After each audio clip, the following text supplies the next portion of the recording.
Friends, नमस्ते, राधे राधे सभी बच्चे लोगों को। क्या हाल चाल है आप सबका? उम्मीद करता हूं बिल्कुल बढ़िया और शानदार होगा, जैसे आप लोग हमेशा रहते ही हैं। तो बच्चा लोग, अप्लाइड मैथ्स क्लास 12th का एग्जाम आने वाला है। कुछ ही दिन बचे हैं और उम्मीद है कि आप लोगों की प्रिपरेशन भी बहुत बढ़िया चल रही होगी। बट हाँ, हो सकता है कि कुछ बच्चे थोड़े से नर्वस हो, थोड़े से एंशियस भी हो कि कैसे इस कम टाइम में हम लोग इस सब्जेक्ट को मैनेज करें ताकि बोर्ड में हम लोग फोड़ के आ जाएं। अब बेटा, कुछ ही दिन बचे हैं, अराउंड हमारे पास 12 से 11 दिन बचे हैं। अब इन लास्ट के डेज में हमारी क्या फाइनल स्ट्रेटेजी होनी चाहिए? और बहुत सारे बच्चों की डिमांड थी कि सर अप्लाइड मैथ्स के एक फॉर्मूला शीट बना दीजिए जिसमें हर एक चैप्टर के इंपॉर्टेंट टॉपिक के सारे फॉर्मूले हमें मिल जाएं। तो यहां पर आपको स्ट्रेटेजी तो मिलेगी मिलेगी कि कैसे लास्ट के जो बचे हुए दिन हैं उसमें आपने मैक्सिमाइज आउटपुट निकालकर अपने रिजल्ट को बेहतरीन बनाना है। और साथ ही साथ इसी वीडियो के साथ डिस्क्रिप्शन में आपको फॉर्मूला शीट भी मिल जाएगी जिसमें सारे चैप्टर्स कवर करे हैं मैंने। तो अराउंड 60 पेजेस की फॉर्मूला शीट बनाई है आप लोगों के लिए, सारे कॉन्सेप्ट उसमें इंक्लूड करे हैं। मेहनत करिए आप लोगों के लिए, आपको उससे ज्यादा मेहनत करनी है, उनको अच्छे से रिवाइज करके क्वेश्चन प्रैक्टिस कर लेने हैं ताकि बोर्ड में किसी भी क्वेश्चन को देख के ना तो डर लगे और ना ही आप अंडर कॉन्फिडेंट फील करें। तो पहले मैं बात करूंगा कि क्या स्ट्रेटेजी रहनी चाहिए इन लास्ट फ्यू डेज में। तो बेटा लोग, सबसे पहले जैसे मैंने अपनी क्लासेस में ही बोला है हमेशा कि देखो अभी हमारे पास इनफ टाइम है। अगर किसी बच्चे ने पहले से ज्यादा प्रिपरेशन नहीं भी करी है सब्जेक्ट में, तब भी आप बहुत अच्छा स्कोर कर सकते हैं अगर आपने ये स्ट्रेटेजी फॉलो कर ली है। तो सबसे पहले तो आपको क्या करना है, जो मैं हर बार बोलता हूं कि क्लास क्वेश्चंस आपके पास सबसे पहला पॉइंट ऑफ रिवीजन होना चाहिए। अगर हमारे पास इतना गैप है एग्जाम में, तो अराउंड 11-12 दिन बचे हैं हमारे पास, तो यानी बहुत अच्छा टाइम है। तो आपने, चाहे आप हमारे कौटिल्य बैच के स्टूडेंट हो या फिर हमारे पास आप बोर्ड बूस्टर के स्टूडेंट हो या फिर आप जहां भी पढ़ते हो, आपने पूरे साल अपनी क्लासेस के अंदर जो भी टॉपिक पढ़े हैं, जो भी कॉन्सेप्ट पढ़े हैं, उनके क्वेश्चन भी करे होंगे बहुत सारे। तो और वो आपके पास सारे नोट्स की फॉर्म में आपके रजिस्टर में अवेलेबल भी होंगे। तो बेटा सबसे पहले तो आपने क्या करना है, उन सभी क्वेश्चंस को जो आपने क्लास में करे हैं उनको सबसे पहले दोबारा करना है, बिकॉज आपने वो टॉपिक क्लास में समझा हुआ है। अब हो सकता है कि बहुत सारी चीजें आपको याद ना हो, बट जैसे ही आप उन क्वेश्चंस को दोबारा अटेम्प्ट करेंगे तो आपको वो सारी चीजें ऑटोमेटिकली रिकॉल होने लगेंगी। और जहां पर लगे कि किसी चीज में आप लैग कर रहे हो, तो उसका कॉन्सेप्ट सीख लो, चाहे वो हमारी रिकॉर्डेड वीडियो हो या फिर यूट्यूब पे भी हमारे बहुत सारे टॉपिक्स कवर्ड हैं, है ना। तो वहां से आप उसको अच्छे से प्रिपेयर कर सकते हो। तो सबसे पहला आपका जो पॉइंट ऑफ रिवीजन होना चाहिए सोर्स में, वो क्लास क्वेश्चंस होने चाहिए। उसके बाद नेक्स्ट सबसे पहले आपने क्या करना है, सीबीएसई के जो सैंपल क्वेश्चन पेपर है, कौन कौन से सर, 2022, 2023 और जो 2024 वाले, यानी जो इस साल का सैंपल क्वेश्चन पेपर है, उसको करना है। फिर उसके बाद आप करेंगे सीबीएसई पीवाईक्यू।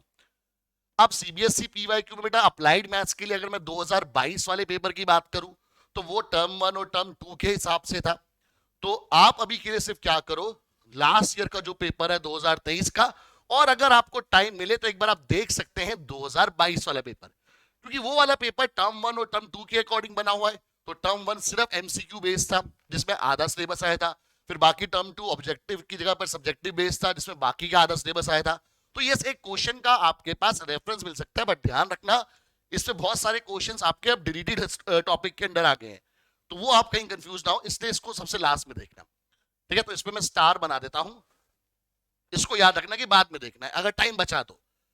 और फिर क्या करना है बेटा आपको, अगर इतना हो जाए आपका टाइमली, अगर आप ईमानदारी से करोगे तो ये सारा का सारा काम आप अराउंड 7 to 8 डेज में आराम से कंप्लीट कर सकते हैं। मैं आराम से बोल रहा हूं, सारा का सारा काम आप अराउंड 7 to 8 डेज में आराम से कवर कर सकते हैं, प्रोवाइडेड आप 10 घंटे तो बेटा पढ़े, है ना यार। अब लास्ट के कुछ दिन बचे हैं, पूरी जी जान लगा दो, है ना। पूरे साल में जो भी हो उसको भूल जाओ। अगर आपने प्रिपरेशन नहीं भी करी है, कोई बात नहीं, अभी लग जाओगे तो ये 7-8 दिन जो है और जो अभी मैं नेक्स्ट बताने वाला हूं वो आपका इस सब्जेक्ट में बेड़ा पार करवा देंगे। और जो बच्चे रेगुलरली पढ़ रहे हैं उनके लिए तो यार बोनस टाइम है कि 100 आ जाएंगे, प्रोवाइडेड आपने स्कूल में 20 इंटरनल में निकाल लिए हैं, तो बोर्ड में 80 में से 80 तो पक्का ले आओगे आप लोग। फिर आपने क्या करना है बेटा, solve examples of ML Agarwal. ये बहुत इंपॉर्टेंट है बेटा, कोशिश करना कि इसको स्किप नहीं करना। ठीक है, जो बच्चे ने थोड़ी बहुत भी अगर पूरे साल पढ़ाई करी है तो वो इसको आराम से मैनेज कर लेगा 7-8 दिन में। जिसने प्रॉपर ढंग से पढ़ाई करी है वो इसको और जल्दी कर लेगा 5 से 6 दिन में। और अगर किसी बच्चे ने बिल्कुल भी प्रिपरेशन नहीं करी, बस थोड़ा थोड़ा क्लास अटेंड करी है, तो हो सकता है कि उसको 8 से 10 दिन लग जाए, तो उनके पास 1 या 2 दिन का टाइम बचेगा इसके लिए। बट बाकी स्टूडेंट्स को अराउंड आप बोल के चलिए कि भाई 3 से 4 डेज इस पर जरूर लगाने हैं। फिर जो सबसे इंपॉर्टेंट चीज है कि ये सब करने के बाद हमारे को रिवीजन के पॉइंट ऑफ व्यू से पूरा समराइज करने के लिए हेल्प लगेगी इसकी, हमारी मैराथन की।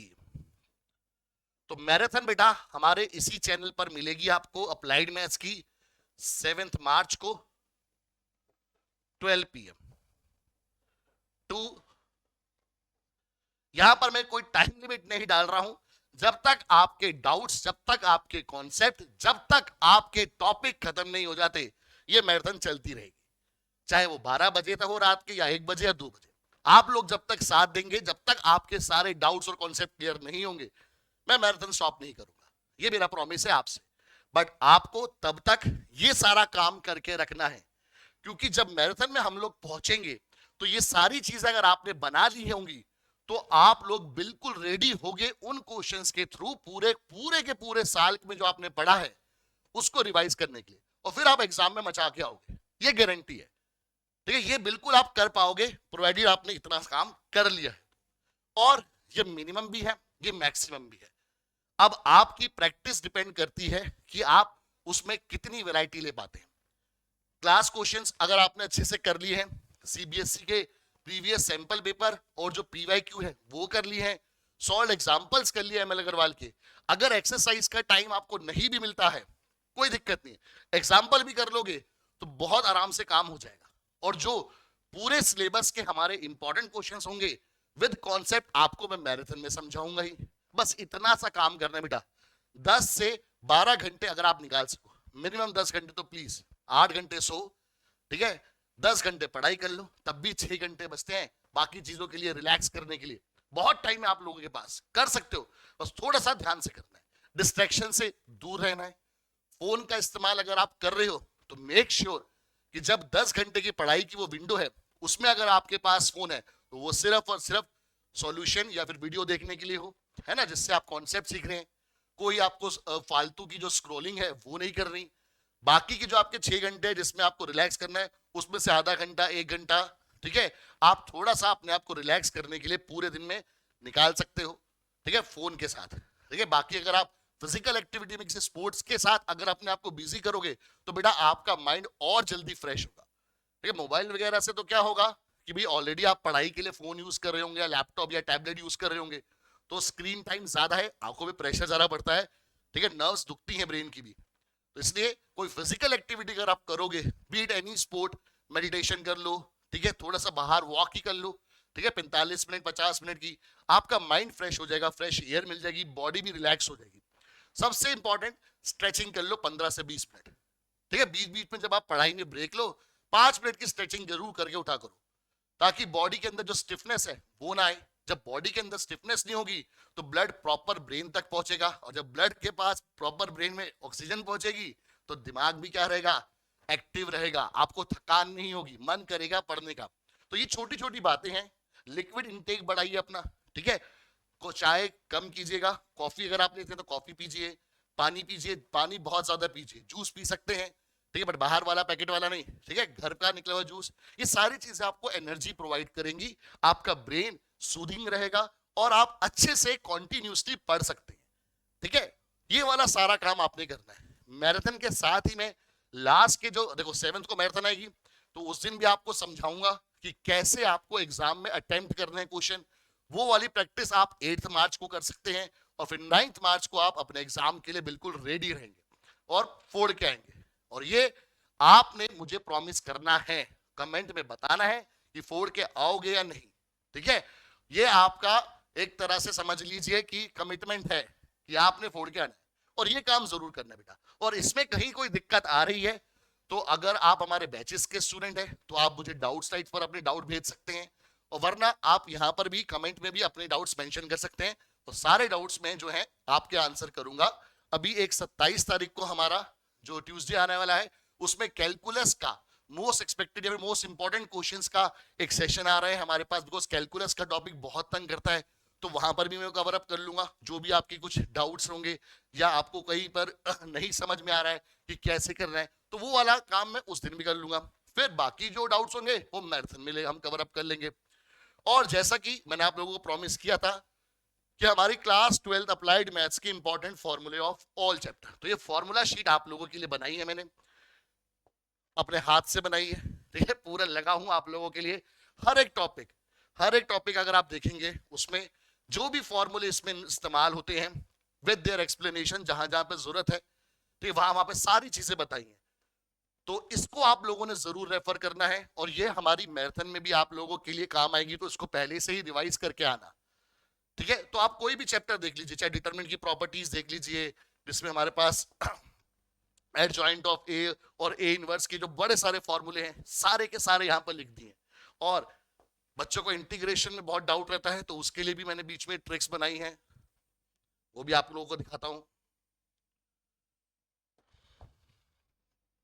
तो कुछ ट्रिक्स है जो आप एमसीक्यूज में यूज करके क्वेश्चन को जल्दी सॉल्व कर सकते हैं, तो वो भी बेटा इसी फॉर्मूला शीट के साथ अटैच कर दी है।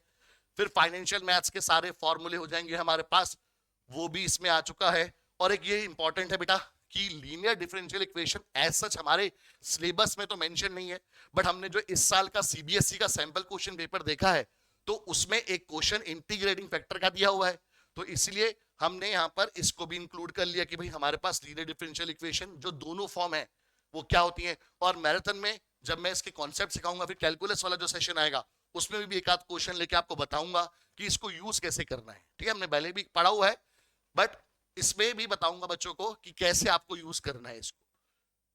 फिर फाइनेंशियल मैथ्स की अगर बात करें बेटा, हम लोग प्रोबेबिलिटी डिस्ट्रीब्यूशन वगैरह सब इसमें बेटा कवर अप करे हैं। तो ईएमआई का जो हमारे पास फ्लैट रेट मेथड है, रिड्यूसिंग बैलेंस मेथड है, फिर amortisation of loans, again CBSE के सिलेबस में एमोटाइजेशन ऑफ लोन का टॉपिक मेंशन नहीं है, बट लास्ट ईयर बोर्ड में क्वेश्चन आया केस स्टडी में पूरे 4 नंबर का, तो हमें वो रिस्क नहीं लेना, हमें कवर अप करके चलना है। और आसान है, फॉर्मूला याद रखना, बस वैल्यूज पुट करनी है ना। तो ये सारी चीजें बेटा यहाँ पर कवर अप करी है हमने, ठीक है। चाहे वो हमारे पास स्टैटिस्टिक्स में 1 सैंपल टेस्ट हो या 2 सैंपल टेस्ट हो, उसके भी फॉर्मूले यहाँ पर मेंशन कर दिए हैं मैंने।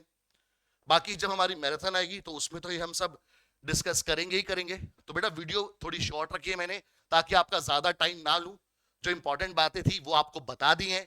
आपको अगर कुछ इंपॉर्टेंट बातें पूछनी है तो कमेंट में बेटा जरूर बताइएगा, ठीक है। मैं कोशिश करूंगा कि सारे के सारे जो आपके डाउट्स हैं उनको जल्दी से जल्दी सॉल्व कर पाऊं, सॉल्व तो होंगे, जल्दी से जल्दी उनको सॉल्व कर पाऊं।